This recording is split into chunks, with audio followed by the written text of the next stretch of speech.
Hello, and thanks for opening this special Behind the Ropes virtual tour of the Merchants House Museum in New York City. This is one of 3 video tours which examine this incredibly intact building, its original furniture collection, and the huge array of historic lighting devices once used when the museum was a private home in the 19th century. We will literally go behind the ropes, exploring aspects and areas of this unique landmark the public normally doesn't experience during an in-person visit. This will be very special. Please help us keep this magical building standing, intact, and open to the public for generations to come. Go to merchantshouse.org/support to make a donation. Any amount, large or small, really makes a difference. This link appears in the video description as well.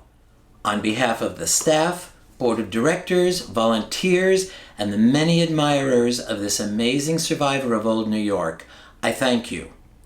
And now, on with the video.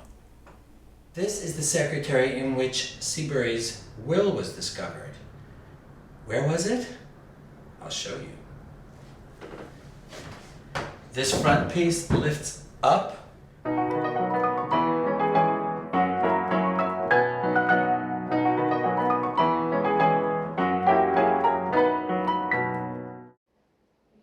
The Merchants House Museum, also known as the Seabury Treadwell Residence at 29 East 4th Street, is one of the great treasures of New York City. Built in 1832 and home to the Treadwell family for almost 100 years, this house is intact, outside and inside, complete with the family's possessions, their furnishings, even their clothing. Stepping through that front door is like stepping into a time machine.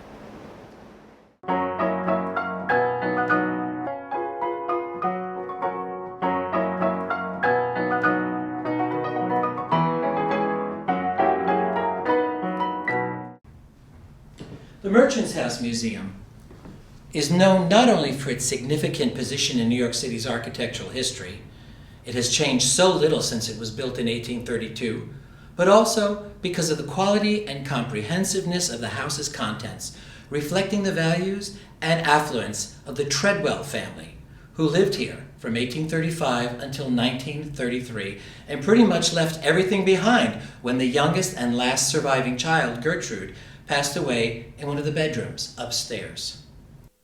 The house's architecture tells us much about the attitudes and values of the era when it was built. The museum's collections tell us much about the people who lived in a house like this. The museum's furniture collections represent 3 phases in the Treadwells' lives. That furniture they bought earlier in the century when they were first married and started setting up house, and which they brought with them from their previous homes. The new pieces they bought for this house when moving here in 1835. And furniture they bought after moving here, including a significant redecoration of the front parlor 20 years later.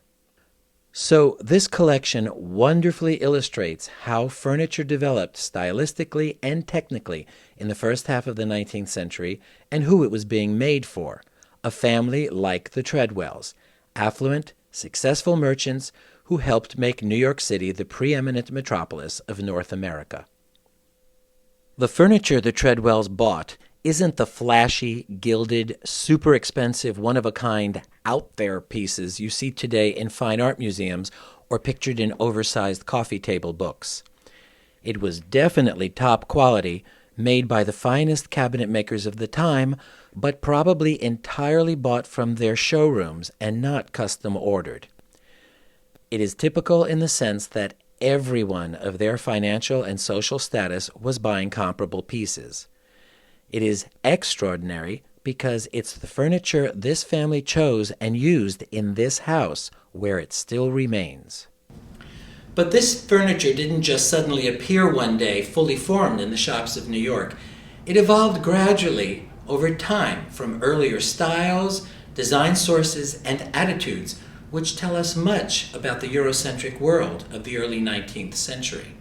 After the Revolutionary War, the fledgling United States struggled to regain its economic footing. New York City in particular was rebuilding in every way as it replaced huge swaths of the city destroyed by two massive fires during the British occupation. The design inspirations, as in the past, came from Paris or London. Gone were highly ornate designs smacking of the aristocracy. Designers were now fascinated with motifs and forms found in the ruins of Pompeii, Herculaneum, and other archaeological sites from the ancient classical world. With monarchies being challenged, a new spirit of equality was taking hold. A bourgeois class was evolving, trade was expanding, new fortunes were being made by families without centuries-old pedigrees, and people were hungry for the new and different in their homes as well as their governments and attitudes. Designers in England, including George Hepplewhite and Thomas Sheraton, responded by publishing books of illustrated designs very different from the Rococo 18th century work of Thomas Chippendale and his colleagues. Furniture was now more angular, ornamentation more subtle, and the general feel was lighter, more delicate. But let's face it, England wasn't exactly on America's top 10 list just after the Revolution, so French designers also had a strong influence on directing modern tastes. Napoleon was building an empire, and he commissioned French designers Charles Percier and Pierre Fontaine to develop suitable architecture and furnishings. Grandiose, very showy, Roman-inspired, and generally quite expensive. These forms were adapted to American sensibilities and pocketbooks, but the French origins remain very clear. Later in the 19th century, after Napoleon's fall and exile, a new style of furniture swept France, less grandiose, but still classically inspired. It also represents the last of the Greek and Roman-inspired styles before Romanticism changed the look of architecture, interiors, even clothing. Seabury Treadwell, who was a hardware importer, represents the merchant class. His fortune was self-made, as were so many of his merchant colleagues. The Treadwells' origins and attitudes were largely English, understated in behavior and taste, but they also needed to keep up with the Joneses, or, I guess in this case, the Astors, and so they followed their class when they bought a home in the Bond Street area, today's NoHo, and furnished it in the latest taste. Seabury and Eliza Parker married in 1820, and originally set up housekeeping on Cedar Street near Wall Street. Shortly thereafter, they moved to one of the best parts of town, Day Street, just west of Broadway, near City Hall. These first homes no longer exist today, but we can easily surmise what they looked like from images of the era. They brought much furniture with them when they moved to the larger and more modern house on 4th Street in 1835. The house that became a museum in 1936 and is known today as the Merchant's House. An unusual aspect about the museum's rooms is not only that the furniture has always been in this house, but it is all scattered about the way a family would have had it, not arranged in periods based on style. There's no Federal Room or Empire Room, the way you'd see in a recreation. This house represents the way the Treadwells and families like them actually lived over a period of many years. Let's begin by examining the stylistic evolution of some of the furniture types. I guess as good a place to begin as any would be the case pieces.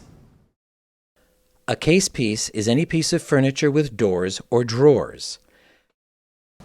This charming bureau, without a doubt, the oldest chest of drawers or bureau in the family collection. It's a bow front chest, very much a Federal piece of furniture.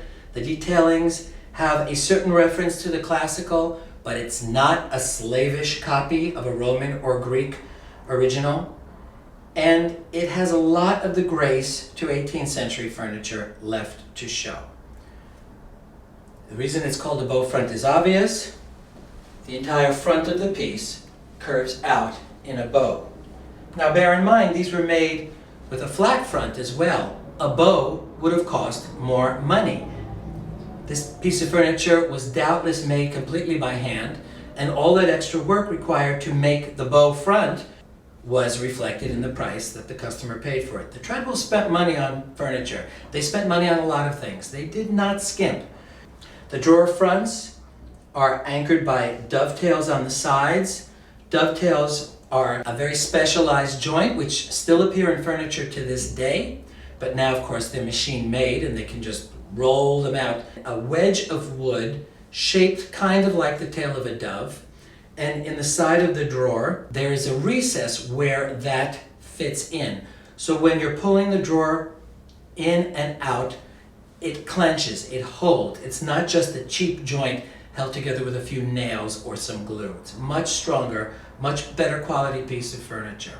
What you want to look for is the fineness of the dovetails. The better the cabinet maker, the smaller the dovetails are. The crisper, the neater, the smaller, the thinner they are. These are pretty good. These are pretty good. I mean, this guy, whoever he was a very competent maker. This guy is a better cabinet maker than that guy. I mean, just based on that, without considering any other aspect of the piece. The top is a single sheet of wood, but this is not solid mahogany. And that is important to understand. It's not because it's cheaper. It's because you could not get some of this grain if you just cut a solid piece of mahogany. The wood was cut in sheets in order to take advantage of the grain if it was cut the right way, and glued onto a much cheaper but also much stronger subsurface. So just because something is veneered does not mean it's cheap. It was constructed that way for a reason. The way a case piece is constructed is simply a box. There's sides and a back and a top and a bottom, and then feet come out of it somewhere to hold it up, and then the voids in front are where the drawers slide in and out. This piece also has paneling to it on the sides. That's because wood tends to expand and contract, and by floating the side panels and the rear panels into this framed opening, they could expand and contract without cracking. If they were glued, then that would not be the case. Now furniture is constructed differently because much furniture is made on a plywood or fabricated substructure which expands and contracts at a very different rate. That's not as much of an issue anymore, but in the day, furniture expanded and contracted a lot, and so you built it to accommodate that. There are two metal screws holding the top of the piece down to the frame. That metal would prevent the wood from expanding and contracting at the same rate as the rest of the piece of furniture, and could lead to a big split, a big crack across the top. So this top, being made of two different types of wood, a core with a sheet of mahogany veneer sawn by hand at this time, the steel screws in the back, also handmade by the way, prevent it from doing so and thereby leading to a crack. This piece has suffered some minor cracking across the top, just simply with the contraction of the wood with age. It's almost unavoidable, but it's so minor in this case that if you wished, a good furniture restorer could cover that up, but it really doesn't interfere with the piece or with its value. Certainly indicates that it's a genuine piece and not a reproduction, and I think adds to the charm of it. So I would just polish it up and leave it alone. And then here we have reading on the sides of the bureau, and the feet could have gone straight down, but instead they're turned. I've looked at them closely, in fact, and they are not part. They are added to it, probably with a mortise and tenon or with a dowel and strong glue.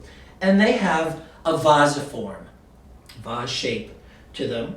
So there's a hint of the classical. There's reading in the vertical elements. There's a hint of the classical. And then here on the pulls themselves, you've got these wonderful little sphinx heads. So you've got classical references on a form which is much more a pared down 18th century form. Federal. No matter how much or little you might know about furniture, or even care about it, I think anyone can tell at a glance what a fine piece of cabinet work this is. This is a stunning chest of drawers.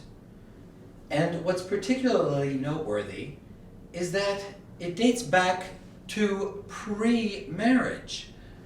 This bureau was probably made in New York around 1810 or thereabouts. It's as federal can be.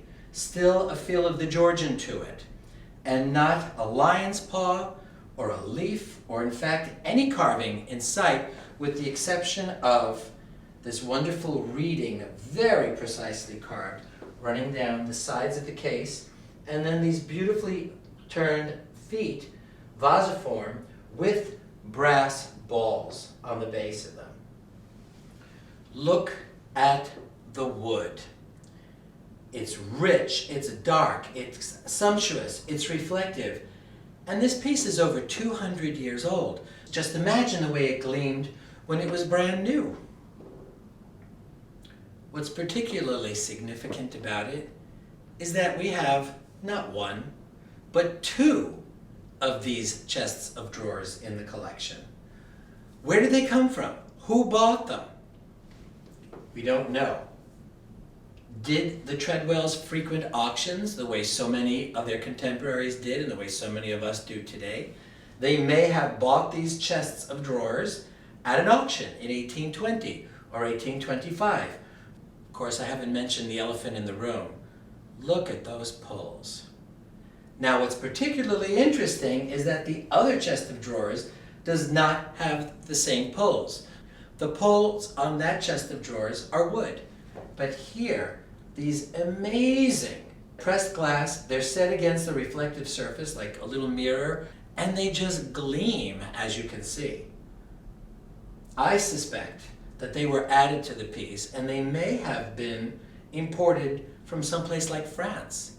Somebody at some time dressed the piece up and made it even more beautiful by adding these pulls.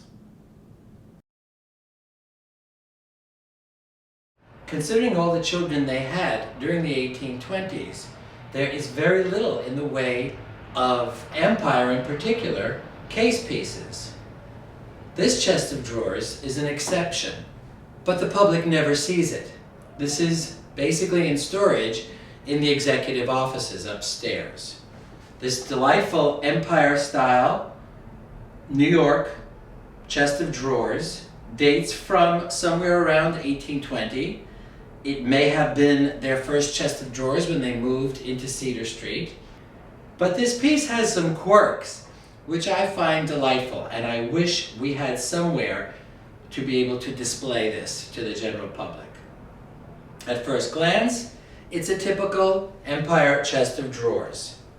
Projecting, overhanging top drawer with two drawers underneath it, half sewn pilasters on the sides, carved lion paw feet, some brass string inlay, mahogany top, then the mirror.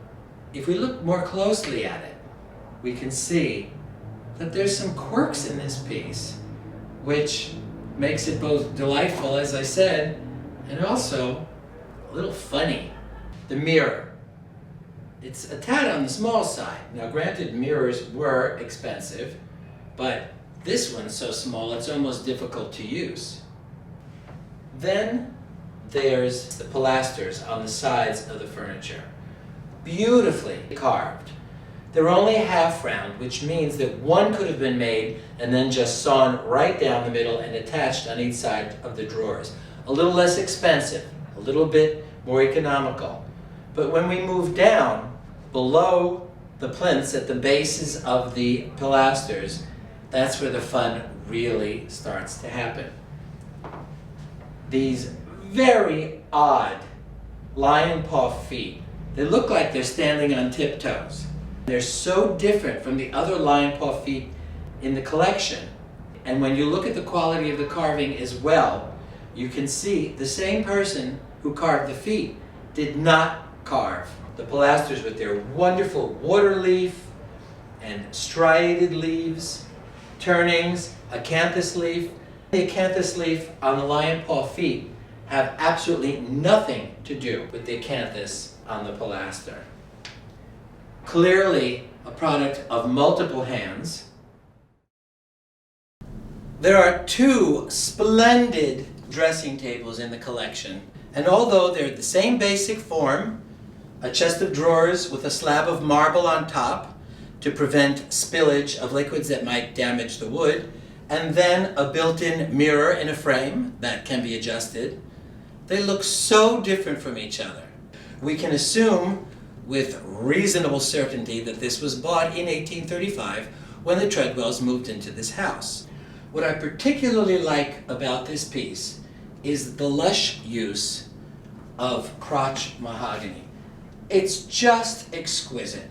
You have it running across the three drawers on top in the little vanity area. You have this wonderful wave pattern that sort of flows back and forth on the three doors of the case itself. And then you have this Taurus molding running across the top. Very architectural, very bold, but surprise, it's a drawer. There are two recessed hand grips, and you can pull this right out. Let's not overlook the hardware. Instead of using gilt brass, as we've seen elsewhere, or wooden pulls, this is pressed glass. Early American pressed glass is what we call it today, and it is one of America's earliest successful manufactories. So when everything else was being imported from overseas, one of the first things Americans were making was pressed glass. So in a way, we could say that there's a touch of patriotism to this piece of furniture. Here is the other Grecian plain style dressing or vanity table in the collection, and how two pieces of furniture that are called the same thing could look so different from each other. You have to be noticing the differences between the other right away. This one has a Grecian theme all over it. Lyres, basically. Here's the lyres holding up the case area. Here's another scroll form that's very lyre-like, holding up the fixed mirror. Scrolls at the bottom. Again, yards and yards of crotch mahogany veneer. Here's the marble top we saw on the other piece to prevent spillage, damage to the wood when you're putting on lotions, perfumes, whatever. But whereas the other one I admire for its craftsmanship, this one makes me laugh because I just think it's so funny. There are not many of these around. I've only ever seen another one that was identical to this. And let's just sit back and take a look at the details on this piece because it is so much fun. What I find interesting in a quirky way about the scrolls supporting the mirror is that the cabinet maker, whoever he was, chose not to bring the scrolls all the way around. Instead, he indicated them by carving a little shallow recess where the scroll opening, where the negative, the void, should be. But it would be very difficult to get veneer into that void since the carcass, the skeleton of this support is not mahogany. And the work involved would have just really sent this piece over the top in terms of cost. Another thing to notice is the OG molding around the mirror. This is a very typical mirror for the era. I'm assuming, of course, this was bought in 1835 when the Treadwells moved into this house. You see OG molding on the mirror, you see it on the drawer fronts, you'll see it on many other pieces of furniture of this era as well. I'll be honest with you, I call it the Bugs Bunny table. What's up, Doc? When the Treadwells felt compelled to update and redecorate their front parlor, being the showiest room in the house, they clearly were content with what they already had in the rear parlor. The rear parlor was a little less grand, although the rooms are mirror images of each other, and was used for less formal events. Dining on a grander scale, for family gatherings, evenings together reading out loud, but not of the christening, birthday type wedding sort of thing that went on in the front parlor. In pride of place in this room is the Treadwell sideboard, a sumptuous American Empire or American classical piece of furniture. Just stylistically, I would say it dates to about 1825 or so, so it clearly came with them to this house. Wonderful balance of forms here. First of all, I want to point out to you the pilasters and plinths on each of the sides of the piece, which are mirrored by the pedestals or the plinths projecting from the backsplash on the top of the piece. Also, to balance that, there are convex drawers in the middle of the piece of furniture, which we'll open shortly. The carving is sumptuous, and I hate to use that word too often, but in this case, it's apt. This is gorgeous Empire-style carving, very typical of New York furniture, of the best quality, mind you. And a tip to look for is that the pilasters are not half-cut, as we might say. A single pilaster that was then sawed in half so that it could be glued to each side of the piece. The designer of this wanted more depth, wanted greater presence, and so these are freestanding. It's just that the back was shaved down a little bit so it didn't quite stick out too far, just enough to really make a statement. And then at the bottom of it all, absolutely gorgeous lion's paw feet. Now, how many times have you heard those words put together? Not often. But in this case, absolutely gorgeous lion's paw feet is apt. Very much in the New York taste, and really with all the features you would want to look for if you were shopping for a piece like this. Deep carving, a wonderful sense of a knee at the top or the canthus leaf projecting forward, and then narrowing into a sort of an ankle, and then back out to gorgeous, gorgeous toes, with the nails facing in opposite directions, the two on the left facing left, the two on the right facing right. Nice touch, nice detail. And there's just a sense of an organic quality to them. They look like they belong with the piece. They weren't just stuck on. I'm sure the Treadwells' guests didn't spend all that much time looking at it, but they knew. When they bought this piece, they knew they were buying the very best. And a special extra detail is this fine brass inlay in the panels just above the pilasters. Something that you see in the best quality New York furniture of the late Federal Empire/classical era. It would have caught the glint from candlelight on the table and just added a little extra sparkle, along with this wonderful book-ended, or matched, as we say, veneer across the front. So we've gotten to that point. It's no longer just gorgeous crotch mahogany veneer. Now it matches. An extra touch, an extra price.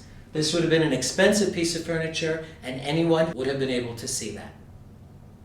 Also of particular note is right here on the very end. On this side of the piece of furniture, of the sideboard, there is a drawer which pulls out. I can't really explain why there's one on this side and not on the other side. I have theories, of course, but I can't prove them. But at any rate, this was created perhaps for a hot water urn or for that little extra special something that required a place of its own, or just to create a little extra surface. Each of the locks on this piece of furniture requires a different key, and they're very different from each other. You can see one of them is much larger than the rest of them, and there's a story there too. First, let's take a look inside one of the cupboard doors. This is where all sorts of treasure would have been stored. Silver, cutlery, china, crystal, all sorts of special pieces that needed to be kept under lock and key. Here, in the center, an extra heavy key is needed to open this drawer. Why? Let's see. Because in this drawer was kept the Treadwells' liquors, wines, and spirits of all sorts. You can see the drawer is divided into compartments, so it took 6 bottles at any one time. The pull on the liquor drawer is different from the rest of them. I surmise, and I think it's an accurate guess, that the Treadwells enjoyed their liquor, and they ultimately wore out that pull because that drawer is very heavy. And so at some point in the 19th century, they replaced it, but not with a match because they couldn't find that exact pattern any longer. And the key to this drawer is twice as heavy as that to all the rest of them. Even if you managed to get your hands on one of the keys, you could only open one drawer or compartment. The rest were still locked. Gorgeous piece of furniture, one of my favorites in the collection. I hope it is yours too.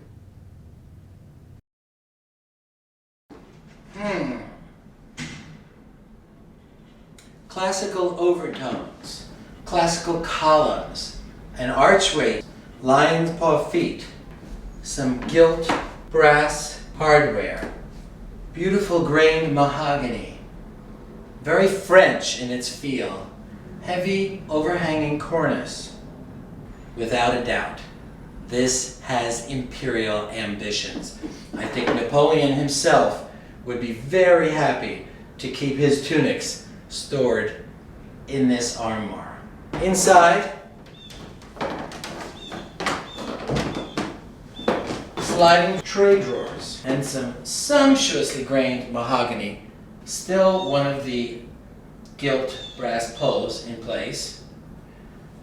And these drawers slide out so you can get to them and see what's in the back of them. And at some point in the past, one of the residents of this house came over and put a candle here to see what was in one of the drawers and singed the wood.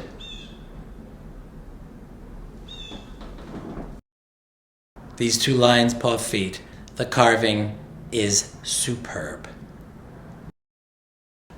An interesting adaptation to this piece is that originally these were cupboards on the sides to hang cloaks or coats or what have you. But at some point, one of the Treadwells hired a carpenter to build these very attractive shelves, nicely finished, and made bookcases on the sides of this armoire. Definitely not bought for this house, both because stylistically it's too early and because this house is loaded with closets. This came from a house where closet space was at a premium. But this was not something the owner, probably Mr. Treadwell, wanted to give up, clearly. And I'm so grateful he kept it.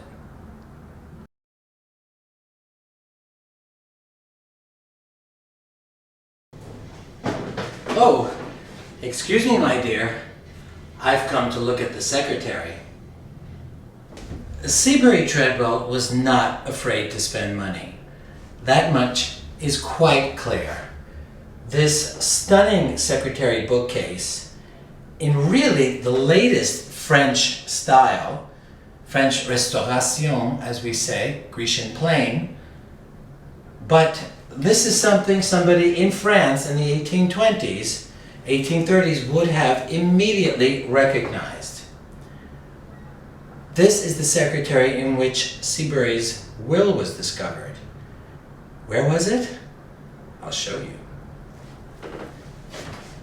This front piece lifts up and comes around and supports itself with two very strong hinges. There's a felt writing surface here, which is beginning to give up the ghost. And then this panel folds open to reveal cubbies, drawers, books kept on top, important papers and records on the bottom, crowned by a wonderful, purely French cornice. Nothing Greek about what's going on up there. Something very French, very much the latest style. And then, both in the glazed panels of the bookcase and underneath in the two covered doors, you have Gothic arches. So we've got a lot going on here. And even inside, these little Gothic arches. I call them Venetian Gothic because of the almost Arab-like shape to them. It's a wonderful bookcase.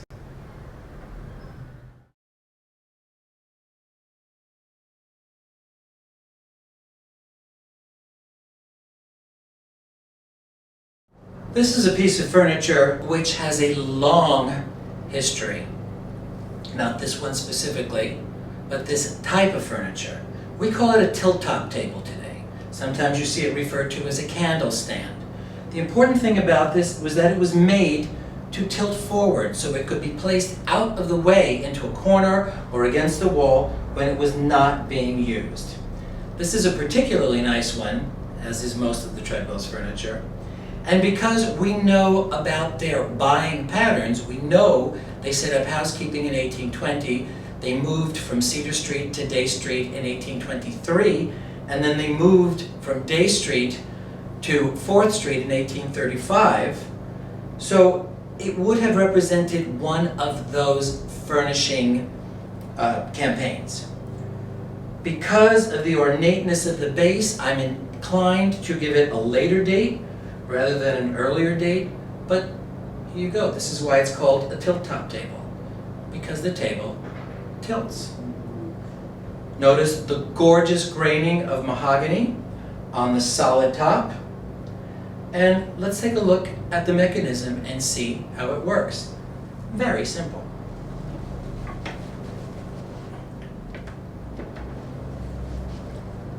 Basically, you've got a wooden bar running through the side, which is a hinge, and it's wood, so it can expand at the same rate as the supports and the tabletop, so you don't have metal and wood fighting each other in terms of expansion and contraction. This being a solid top, it might crack if metal was holding it too tightly and preventing it from expanding. But you have this little metal cleat attached to it. This is just the sort of thing Seabury might have imported when he had his business. And it just folds over and clicks into place. And then when you're ready to close it, you just reach underneath, grab that little knob, and done. Now I said the base was ornate. Let's take a look at that. Wonderful amount of turnings. Each one of these turnings made it just a little bit more expensive because it was a little bit more work involved. You have a classic saber leg flaring out at the base. And then you've got these wonderful brass feet sticking out below the saber leg. So another little extra touch, which makes the table more valuable, both at the time when they were buying it and today if something like this should appear in an auction. Classic form goes back to the 18th century at least. Popular into the 19th century, we'll see another tilt-top table upstairs in the front parlor, but very different in every other respect.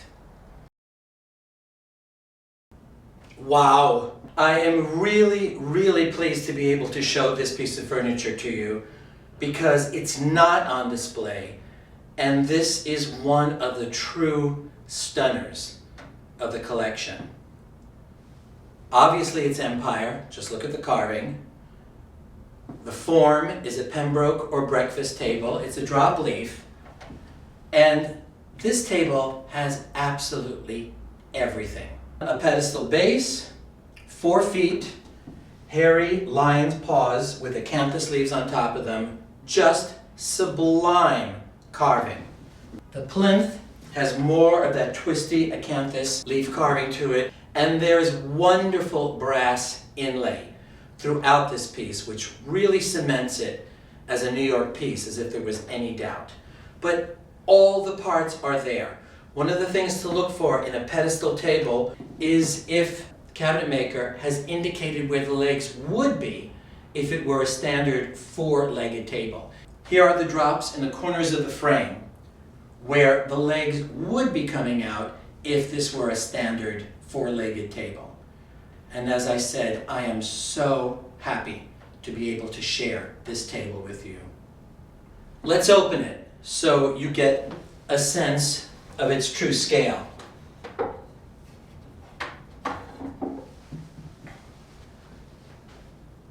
Just beautiful. I would surmise this table was bought in 1820. That's just about the right date for it. And this was probably the Treadwells' breakfast table in their dining room, the front room on the basement level of their house, either on Cedar Street or a little later on Day Street. When they moved to 4th Street, the family was much larger. They needed a larger table. They also wanted something in a more up-to-date style. Hence, there's a Restauration or Grecian plain drop leaf table in the family dining room now. Where this table wound up, I don't know. It should have been right when you walked in the door with whatever passed for spotlights in 1835 shining on it. It's that good. Can you tell I like this table? In the family room, the old dining room, right off the front sidewalk, there are 2 tables in the collection that we would define as Grecian plain or French Restauration today. For many years, this style was called pillar and scroll, and when we examine it, you'll see exactly why it was called that, but that term has fallen into disfavor. If you examine it, you'll see that there is still very much a sense of the Grecian in the table. There's a central column and scrolls on the side, hence the old term pillar and scroll. The scrolls could refer easily back to Ionic capitals. Then you have a heavily molded apron around the tabletop. That's almost always the case in tables and case pieces of this style. Heavily grained mahogany, very decorative, very showy. The Grecian plain was the first style of furniture that could be manufactured almost entirely by machine. It was the first high-style furniture that the working and middle classes could afford as well. Although if you look at the woods, you look at the detailing, and you look at the construction, you can tell the difference pretty quickly between a cheap mass-manufactured piece and something made by a top cabinet maker.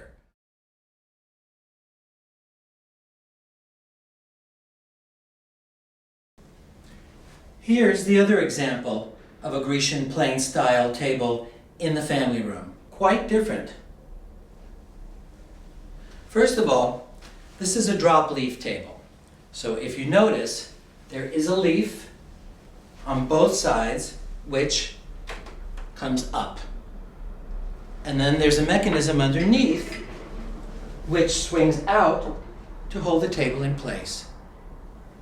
Purpose being obviously to make the table larger. And then when you don't want it to be, down it goes. The base, even though one might call it pillar and scroll, is very different from the one between the windows. First of all, it's not a pillar, it's a plinth shaped like a vase, so a vasiform plinth. And the scrolls on this table are much different, very springy, very upright. There's a lot of stance to this. So even though they're scrolls and a pillar on the base, that's about where the resemblance ends. Heavy piece of furniture. This leaf I'm holding up weighs a ton.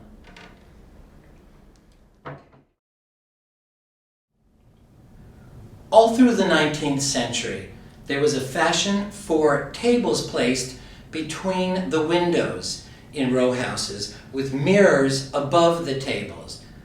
The space between 2 windows is called a pier. Hence, this was a pier table and a pier mirror. When the Treadwells moved into this house, without a doubt, they purchased this matching pair of pier tables and the accompanying mirrors to be placed between the windows in the front and rear parlors. In 1855 or thereabouts, when they modernized, redecorated the front parlor in the Rococo style, they took the pier tables that had been there, gorgeous, sumptuous, heavy, expensive pieces of furniture with Portoro marble tops to match the mantelpieces in this room, and they placed them on each side of the chimney breast, flanking the mantel. So this way they became buffets, serving tables, candelabra, the mirrors were still being used, and in the front and rear parlors, along with the Rococo Revival furniture, were 2 Rococo Revival Pier mirrors, the front and the back. Now let's take a look at this more closely. It's very much a style of furniture which we see appearing on a broadside, or a catalog, if you will, released by Joseph Meeks. Meeks was a very successful cabinet maker who published in 1833 what was known as a broadside, which was sort of an advertisement that showed lots of pictures of the current style, which at that point in 1833 was the style that I referred to earlier as the Restauration, which was influenced by the French Restoration period after Napoleon's demise, Louis XVIII and Charles X.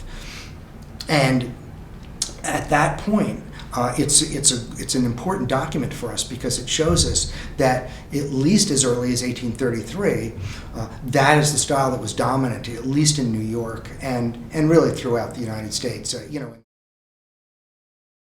There's still a sense of the Grecian to this, and certainly in Grecian plane, you see the ogee molding, a sort of a convex concave molding, the dark, rich mahogany. There's a sense of classicism to these pier tables, but at the same time, this very ornate, sinuous curve, which is really very much an S scroll in spots, as it's shaped like an S, and one can see C scrolls, if you simplify it, is already pointing towards the Rococo Revival, which was about 5 to 10 years in the future when these pieces were made.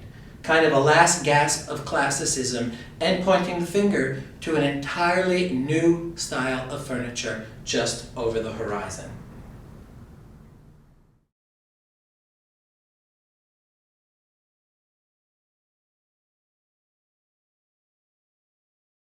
There are 3 couches or sofas in the collection, this being the earliest, the one we call the Grecian couch. And I think you can see why we call it Grecian. It has a real classical feel to it. The shape of the scroll arms, very Grecian, and most particularly the lion paw winged feet, straight out of classical vocabulary. This lion paw foot goes all the way back to ancient Egyptian times. Ivory feet found in the earliest royal tombs from the first dynasty. This couch warrants a close investigation. We already have wonderful crotch mahogany veneer moving across the whole piece, and it's been dated as 1825. I'm not convinced. I think it's a little earlier than 1825. It's all about the foot. This foot represents a lion on the base, so a hairy lion paw foot, and then the top of it very often flares out into either a cornucopia or a wing, but this is a particularly interesting wing. It's definitely an eagle because we have the eagle's head, and not only do we have his head, but he's holding a swag of fabric in his beak which curls around the side of the piece and turns into a volute, sort of a reference to the Ionic capital as well.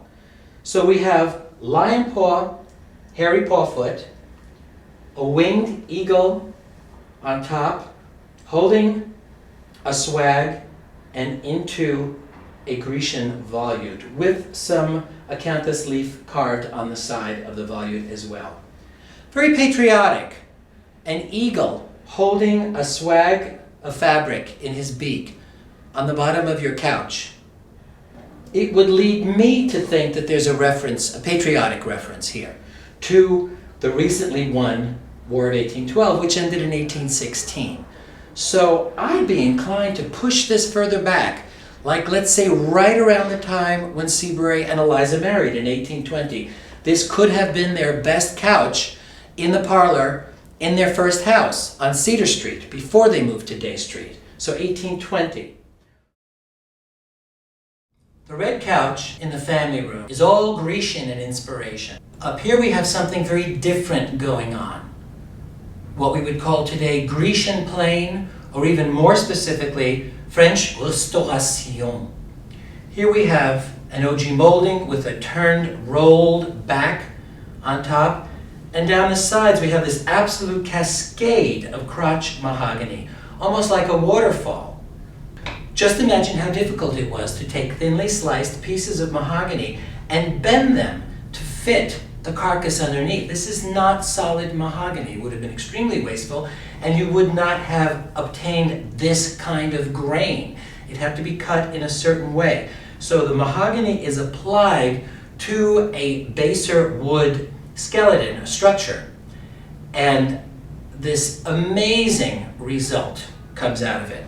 This, date-wise, is just about right at 1835. I'm sure the Treadwells bought this brand new when they moved into this house. Very uncomfortable.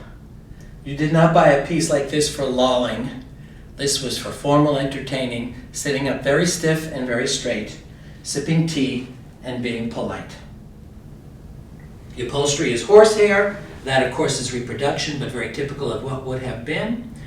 And again, just take a moment to enjoy this amazing, sumptuous crotch mahogany veneer. Calling it Grecian for lack of a better word, but with these scrolls beginning to appear here, we are leaning towards the Rococo, which was being, or about to be revived, about 5-10 years after this piece was made.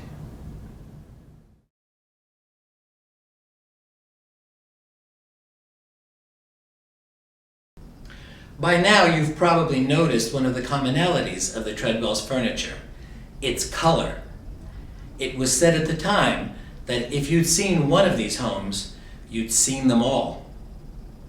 Everyone was buying pretty much from the same cabinet shops, and the competition for business was super intense. And almost everything was made of mahogany. Exotic, expensive, richly colored, taking a beautiful finish, durable and easy to carve, mahogany was the wood of choice for furniture starting in the mid-18th century. Initially, most mahogany came from Jamaica, Hispaniola, or the Bahamas, and it was the status wood of the time.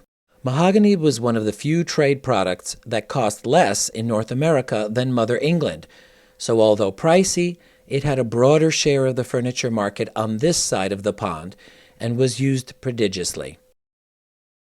Chairs in the museum collection present an especially wide variety of styles and range of dates.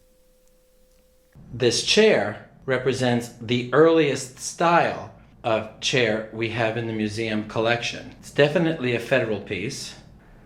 Were these chairs in Cedar Street or Day Street? Did this represent the everyday chairs, whereas a set of maple chairs with a canthus carving on the backs represented the high style? One thing is certain, these chairs were used heavily. Look at this top stretcher between the two front legs. Can you see that it is worn almost completely smooth by years and years and years of somebody hooking the backs of their shoes to it? Exactly what my mother told me not to do with chairs. Ultimately, these chairs were too old-fashioned and too beat up to warrant being placed anywhere else but the servants' room.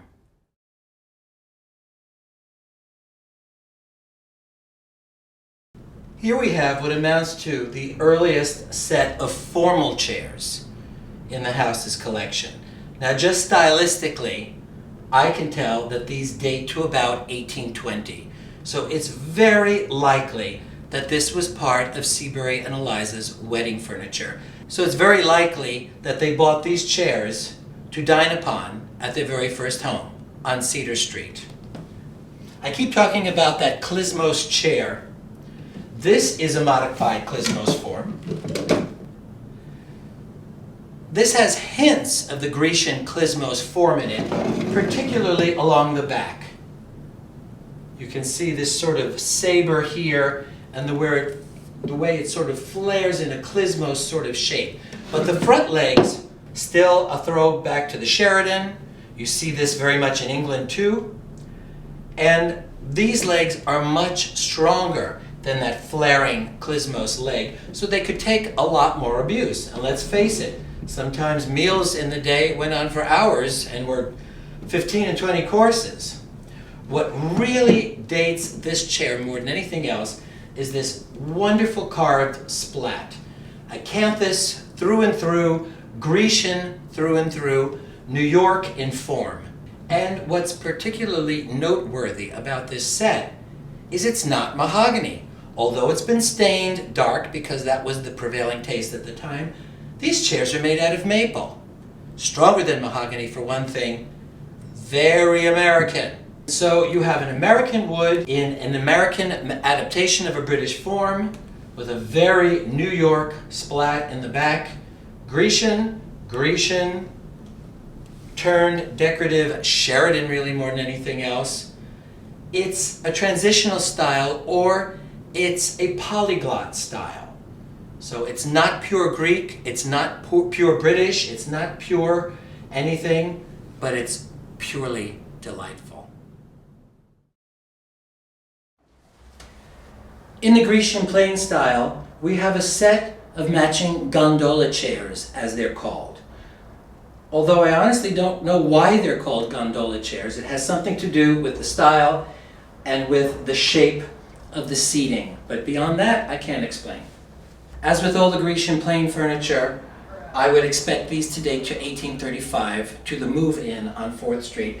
And you'll still see a strong evidence of the klezmos style. If you look at it from the side, in particular this rear, almost a saber leg, there are no actual reproductions of klezmos chairs per se in the collection. They're all adaptations, which was very typical for the time. Here, a wonderful vasiform splat. Sometimes you see these shaped like vases, sometimes you see them shaped like lyres, the Grecian harp. Look at the beautiful crotch grain on that. And you have this lovely little turnover at the back of the chair. I think this would be a strong temptation for someone to grab and move the chair about in its time, which is not something you want to do today. This is a glued-on piece, and it could easily be wrenched off. I'll show you the best way to handle an antique chair. Always grab it by the sides, like this. So you're lifting it up by the strongest part of the chair, like this.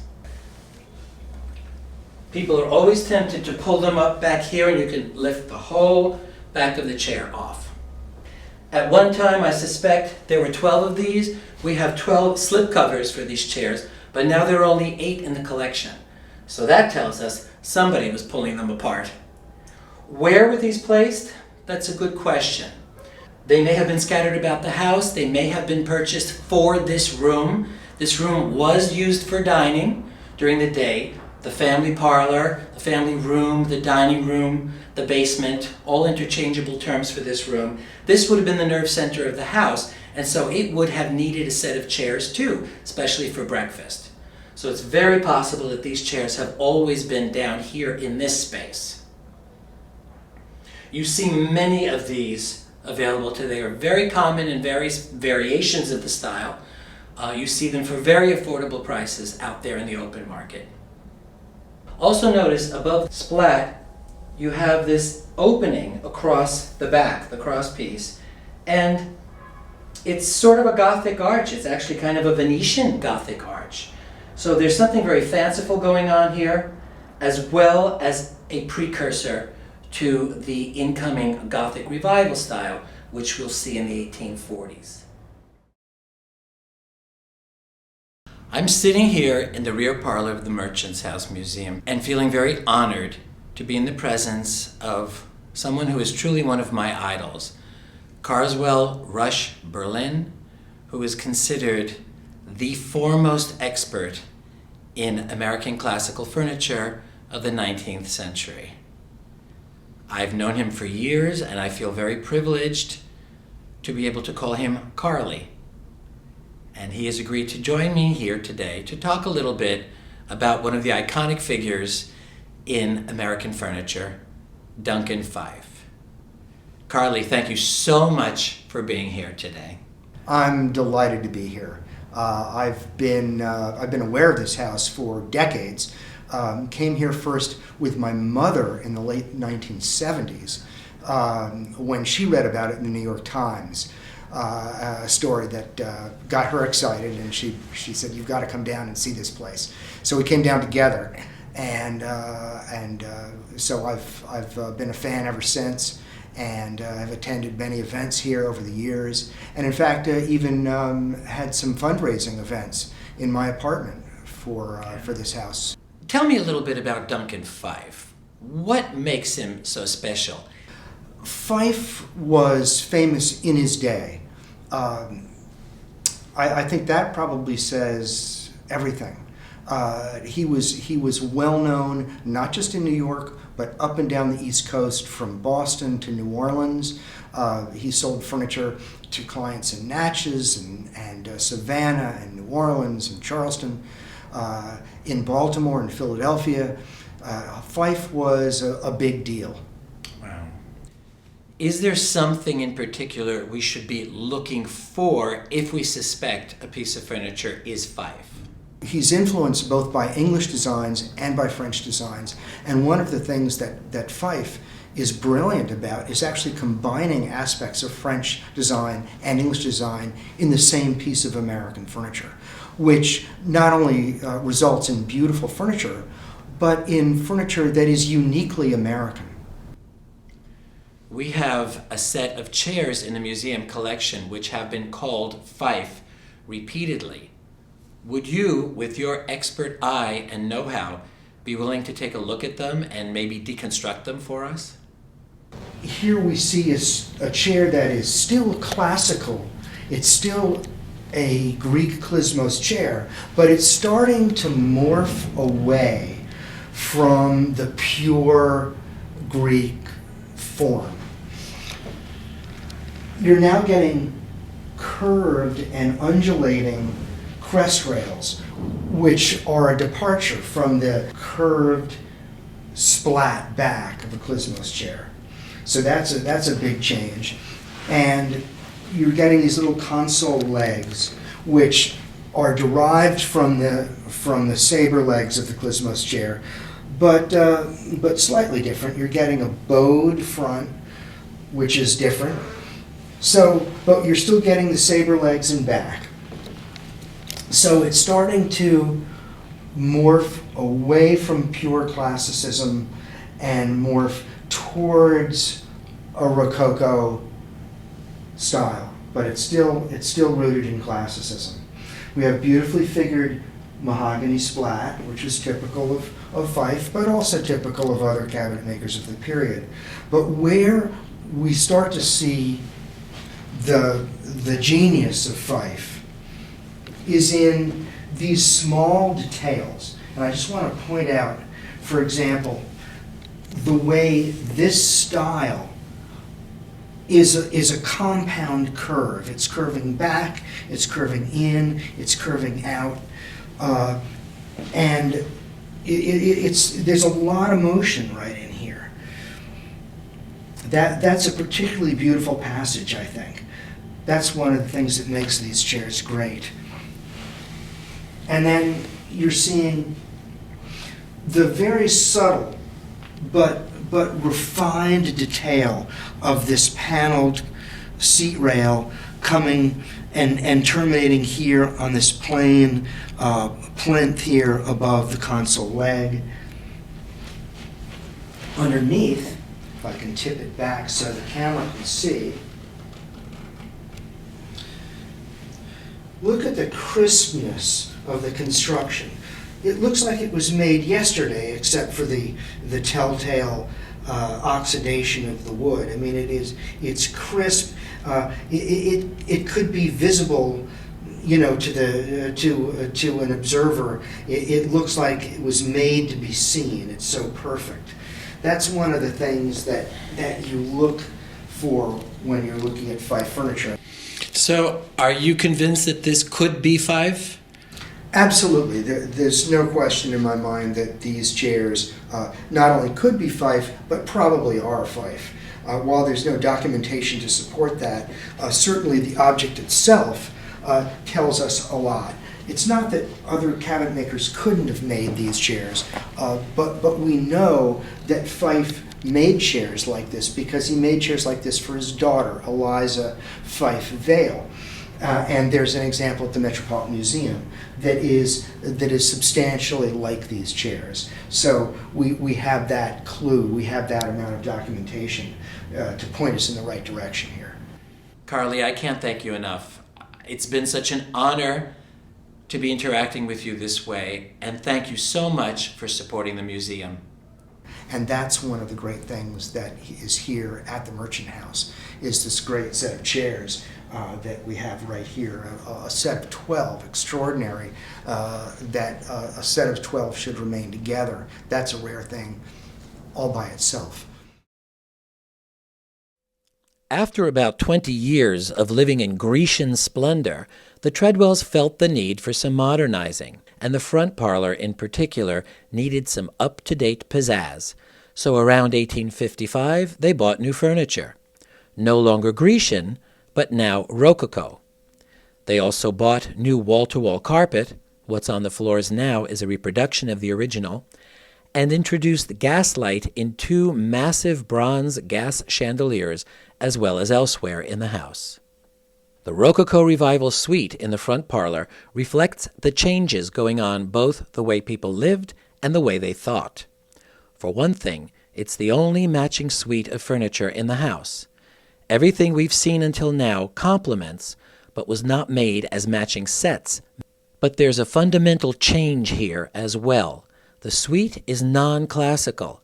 No references to the ancient past, but instead to a past much more recent, the 18th century. Earlier times had taken on a rosy, nostalgic glow. People were feeling challenged and confused by the huge changes in society and civilization. Monarchies had fallen, a new middle class was changing the social balance, and the advent of industrialization, rapidly growing cities, the vanishing countryside, factories spewing smoke and noise, growing pollution, upward mobility, and the increased affordability of manufactured goods were all changing forever the way people lived. Furniture evoking earlier times, the 18th century, Elizabethan England, Renaissance France, even the Middle Ages, had become the new rage. Romance novels glamorized the past that, honestly, never really existed, but which seemed more familiar to modern people than did both the ancient world and a very disorienting present. Modern technology was changing everything, even the way furniture was made. Much of the work was now done by machine. There's hardly a straight line on this furniture. It's all Rococo S and C curves, very difficult and expensive to make by hand, hence the incredible expense of 18th century aristocratic furniture. The structure hidden away under the fabric is without a doubt all made of hardwoods shaped and assembled with specialized machinery and by workers who probably wouldn't know a saber leg from a lyre splat, but knew how to assemble frames quickly and accurately, making the modern adaptations affordable to even middle-class families. Versailles in your own living room. There is still much handwork. The carving on much mid-19th century furniture is exquisite, and, in this case, it's flowers, not an acanthus leaf in sight. Instead of gods and emperors, these details represent a yearning for nature and the simpler things. Wait a minute. What wood is this? Rosewood? The mahogany forests of Central America and the West Indies had been badly depleted by now, and, frankly, people had grown tired of mahogany everywhere. Besides, rosewood was even more exotic, hailing from the jungles of the Amazon and Southeast Asia. If anything, rosewood was an even greater status symbol than mahogany. Everyone had mahogany, but rosewood? That was something else. Another change technology had brought about is one easily overlooked by visitors today: the upholstery. Gone were the severely stiff, straight, uncomfortable slip seats and cushions of earlier furniture. New spring coil technologies began appearing in upholstery early in the 1800s, and by mid-century, tufted, aka comfy, upholstery was the latest and greatest. Industrialization was truly changing the way people lived, in every way. There are several other non-classical pieces in the furniture collection. Among them, currently on display in the family room is this lovely little work table, sewing table, a transitional piece. You see here in front the double ogee. This is both a throwback to the mirrors of the time and that whole Grecian plain style of the 1830s. But on the sides, these legs, what are they? They certainly are not Grecian. We would call these spool-turned legs today. People in the era would have thought of these legs as being Elizabethan. The first, not the second. Why? I don't know. But the form itself is very early. It's a drop leaf table with front drawers, or in this case, drawer.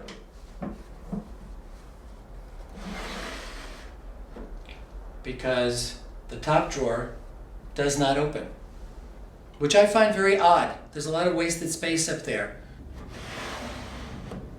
And here is the drop leaf. You'll see a support that spins out from underneath, and it holds the top, the leaf, in place. A little different from everything else you see in the house, at any rate, dating from that era. So, a conversation piece.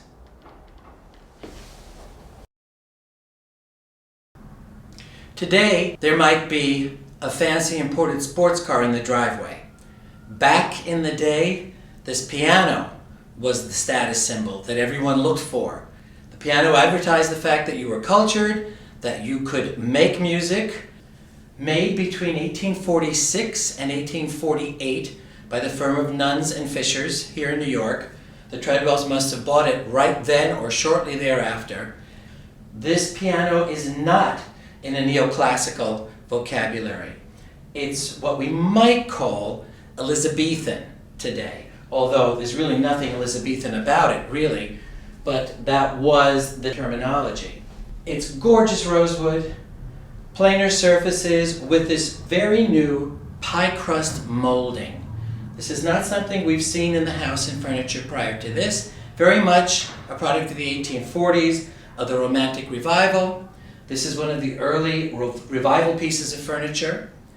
It was an expensive piece of furniture. A piano like this, for the average working man, represented several years' income.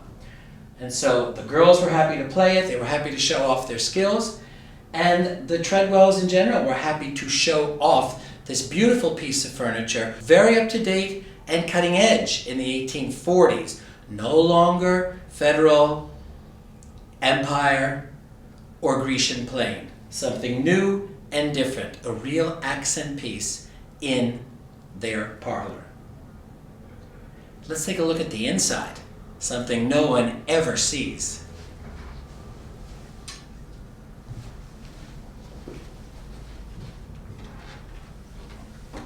It's an interesting piece because it both is meant to play as a piano and as an organ.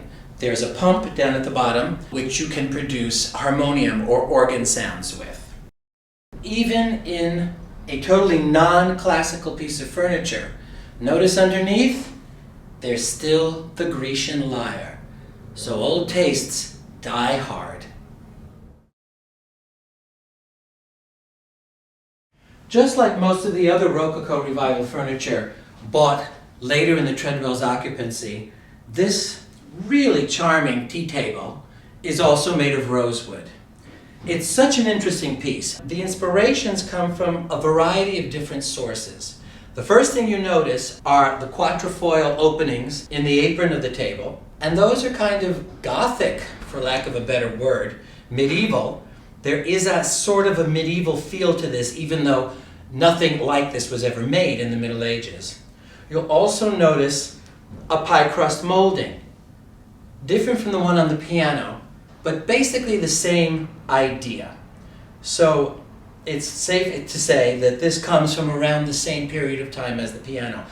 Pie crust trim on the skirt of the apron, pie crust on the edge of the uprights of the supports. But then wait a minute, you look down towards the floor, and here you go. Our old friend, lion's paw feet. And this one's different than your typical New York style, because you'll notice that the leg flares up and then folds over back on itself. This is much more what somebody might describe as a Philadelphia style foot. And I'm not saying it was made in Philadelphia. It's just a different style. Marble top, made sure nothing wet marred the expensive rosewood. And then you have this wonderful stretcher across the bottom. Just beautiful rosewood. Keeps the whole table nice and sturdy and provides an interesting visual accent to the bottom of the piece. Like much of the furniture in the house, this piece is on wheels. Most furniture at the time was not meant to stay in one place. It was moved about as per need. And so this table could have been wheeled about to serve tea or cakes or whatever, wherever it was needed. And let's not overlook these drops, pendants in the corners. Again, sort of a pseudo-medieval feel to them, very decorative, very romantic, and in a few years, a different style of furniture, the Renaissance Revival, will appear right around the Civil War, thereabouts, with pinnacles and finials and drops and pendants all over. So this is also pointing towards a future style.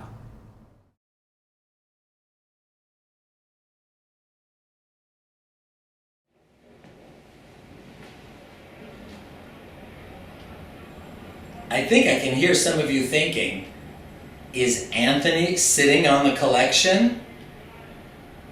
Well, yes and no. Is this sofa Treadwell? Normally at this point I would ask the visitors on my tour to deconstruct this sofa for me. If you study this sofa carefully, I think you'll come to the same conclusions my visitors during a regular in-house tour reach, which is, it's a sofa, but just notice the carving. Notice the depth. Notice the fineness of the lines. Notice the detailing. And think back to what you've seen elsewhere in the museum. And then there's the wood. Does this wood have that same kind of luscious finish that we've seen in pieces of furniture all over the house and in every different style? Okay, I won't torture you any longer. This sofa was made around 1900, 1910. All of the furniture you've seen today at one point or another in the past has been reproduced. Sometimes to the point where you can't really tell and you need to look at construction and what kind of screws were used and what kind of glue was used. Other times, all you have to do is take a look at the obvious, such as this couch, and you'll know right away it's a couch, but it's not.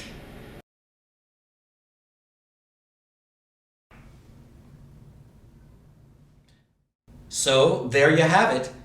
50 years of American civilization is told by chairs and tables. Who would have thunk, right? It just goes to show that almost everything you see, even things you might totally take for granted, have stories to tell if you just take the time to listen. So, whether your own furniture is handmade Phyfe, hand-rubbed Danish modern, or hand-assembled IKEA, maybe someday someone will be using your furniture to tell your story. The Merchant's House Museum's Behind the Ropes series consists of in-depth examinations of the original architecture, furniture, and lighting fixtures in the museum's collections. These tours bring you to spaces and show you things the general visitor never sees as we explore the values, hopes, and lives of the wealthy families who lived in homes like these. I invite you to watch all 3 Behind the Ropes tours to see and experience the Merchant's House Museum in ways the general public doesn't. I hope you enjoyed your tour behind the ropes, way behind the ropes. To learn more about the house, its 100 years as a home, how it became a museum and was saved from destruction to become Manhattan's first landmark, purchase these books by Museum Historian Emeritus Mary Knapp, available on our website, merchantshouse.org. Be sure to tell your friends and follow us on Facebook, Twitter, and Instagram at Merchant's House. And please consider making a donation or joining as a member or becoming a volunteer. Visit the website for information. It is nothing short of a miracle that the Merchant's House survives. With your help, we will maintain that miracle. Thank you.